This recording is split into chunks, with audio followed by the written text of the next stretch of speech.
exclusivité sur la 3, on vous propose un entretien avec Jean-Jacques Tizier, ex-portier de métier essentiel à la réussite des éléphants dans la compétition préliminaire à la Coupe du Monde de la FIFA en Allemagne 2006.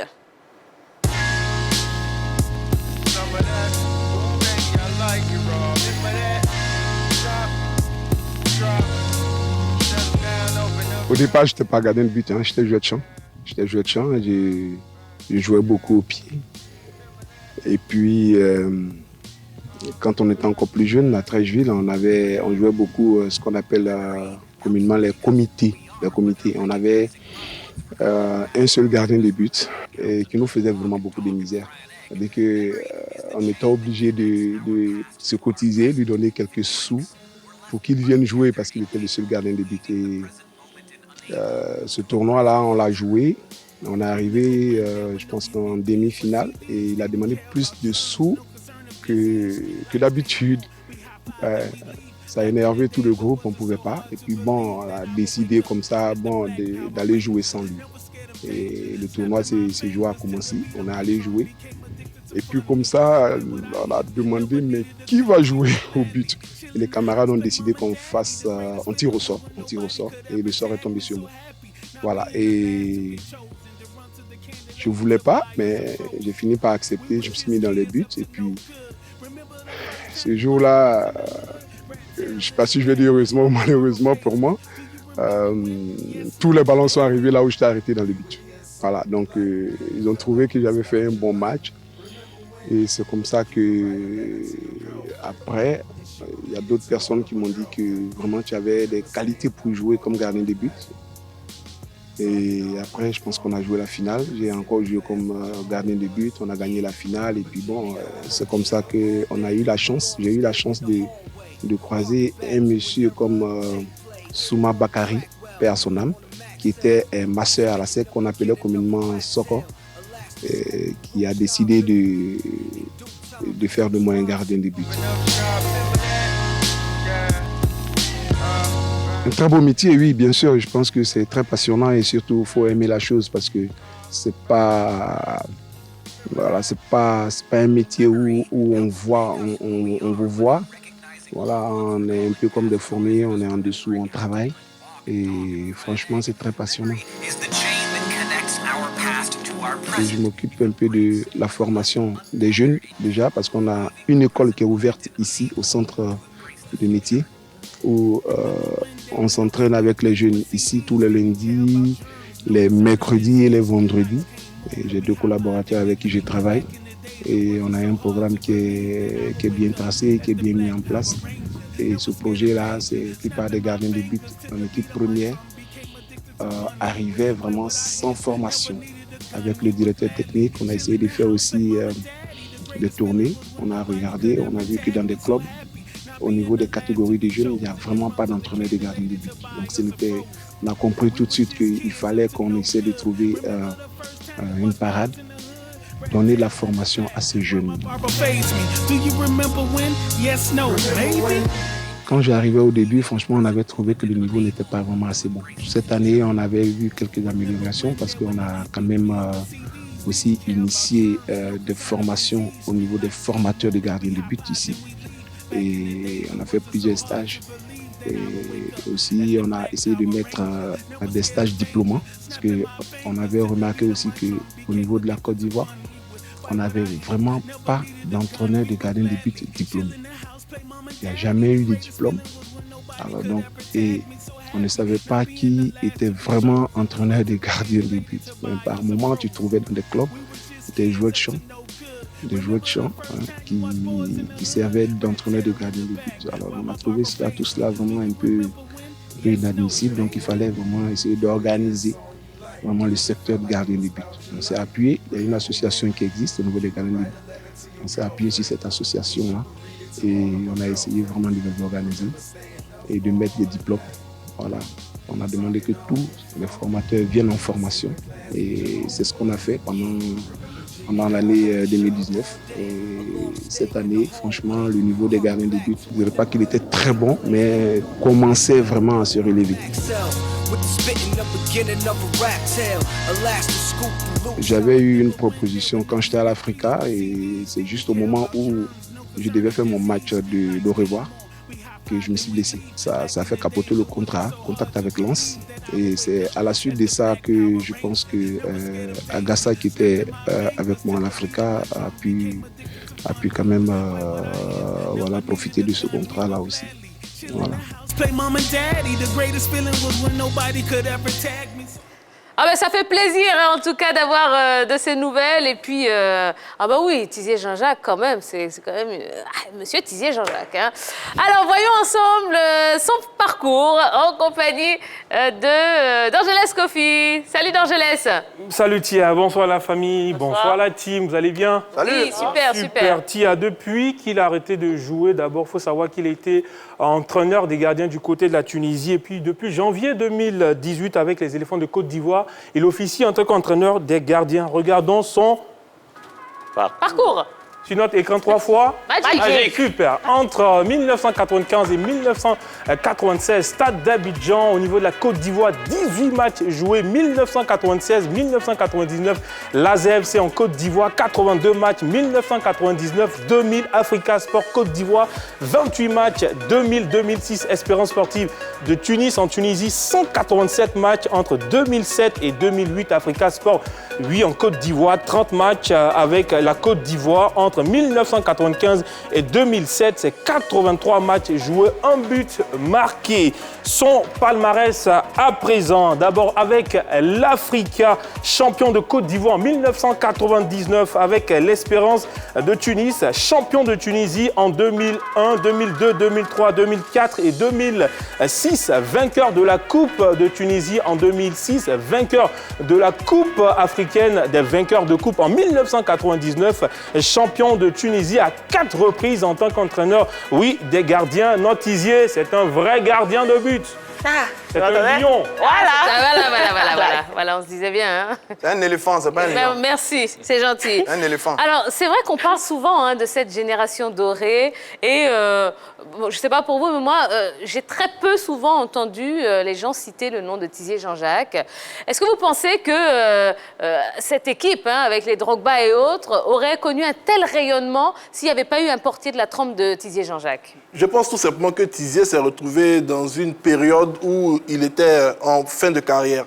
Il était dans la même lignée que Gueltieri Soir, que Dié Serge, ces garçons qui avaient énormément apporté à l'équipe nationale, qui ont permis l'intégration des jeunes académiciens au sein de cette équipe et même de Didier Drogba, et qui, après le Mondial 2006, ont dû tout simplement, entre guillemets, céder la place à la deuxième promotion de l'Académie Mossifcom, emmenée par Kalunio et son compère Yao Kwasi Gervais. Donc, il est tout bonnement normal que pour ceux qui ont suivi l'évolution de cette génération dorée, que pour les plus jeunes, il n'est pas tout simplement se souvenir de Tizier Jean-Jacques comme étant l'un des précurseurs, l'un des tout premiers, l'un des pionniers de cette génération. Alors le truc, c'est que ce n'est pas les gardiens de but qu'on regarde toujours dans ce type d'équipe avec de gros joueurs. Donc il en a souffert un peu. Mais il est entre deux périodes quand même. Là, il succède un peu à Alain Guamene, l'un des monuments dans les buts. Juste après lui, il y a eu Loseni Konaté. Et puis après Loseni, il y a eu Tizier Jean-Jacques. Mais quand il vient à cette époque, on a en mémoire 2006, la Coupe du Monde, la toute première Coupe du Monde des éléphants en 2006. Mais en 2006, il est en train de finir parce qu'il arrête sa carrière en 2007. Donc, il est un peu entre deux générations. Et ce qui fait que, bon, il était en train de partir, de sortir quand la génération dorée montait en puissance depuis 2004-2006 avec tout ce qu'on a vécu après 2010. Mais quel gardien, ce Tizier Jean-Jacques, oui, mais un vrai phénomène, physiquement, techniquement. C'était un vrai félin. Il me fait penser à un certain Bernard Lama qui a été gardien de l'équipe de France et du Paris Saint-Germain. Oui, Tizier Jean-Jacques était un grand bonhomme qui a fait de belles campagnes avec les éléphants de Côte d'Ivoire. Et puis bon, il a eu la chance de connaître, comme vous le dites, cette fameuse génération dorée des éléphants de Côte d'Ivoire. Non, mais cette génération dorée là, a commencé à émerger à partir de 2005.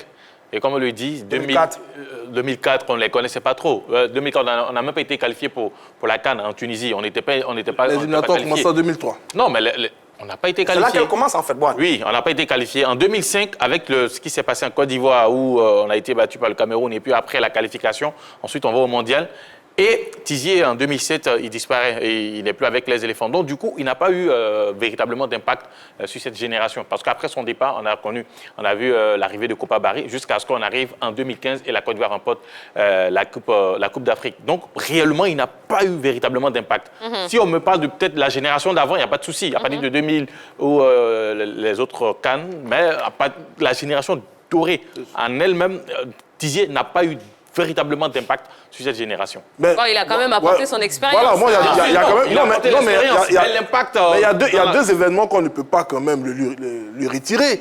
Il y a la qualification pour la Coupe du Monde. 2006. Il était un élément important de cette qualification. Et à la finale de la Coupe d'Afrique en Égypte, la deuxième, la Côte d'Ivoire, où il réussit. Si, mais en disant tout simplement qu'il n'a pas impacté, qu'il n'a pas véritablement impacté. Il a eu quand même un parcours magnifique avec cette génération dite dorée. Une génération dorée a un début. Et Tizier fait partie du début. On ne peut pas dire comme il a joué 1 an ou 2 ans, on le retire de cette génération dorée. D'accord. Bon, très bien. Allez, vous savez que le 7 septembre dernier, c'était son anniversaire. Et ils lui ont fait une petite surprise. Et on a des images d'ailleurs.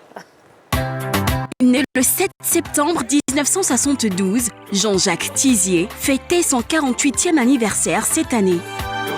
Très à cheval entre son rôle d'entraîneur des gardiens de but de la sélection de Côte d'Ivoire et son centre de formation, ses collaborateurs proches et amis lui ont réservé une surprise. C'était le mercredi 9 septembre dernier à la direction technique nationale à Bingerville. La grande team était témoin de ce birthday, image exclusive.